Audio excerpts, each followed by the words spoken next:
maging typhoon ang bagyong Egay sa susunod na 24 oras ayon sa Pag-asa.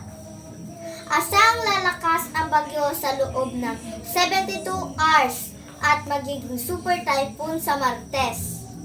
Bukas, asahan ang heavy to intense rainfall sa Catanduanes, Cagayan, Camarines Norte, Camarines Sur at Albay. Nakataas na ang wind signal sa ilang lugar sa Luzon at Visayas. Yan ang balita sa oras na ito. Ako po si Dan Kailin Isma ng Alium Integrated News.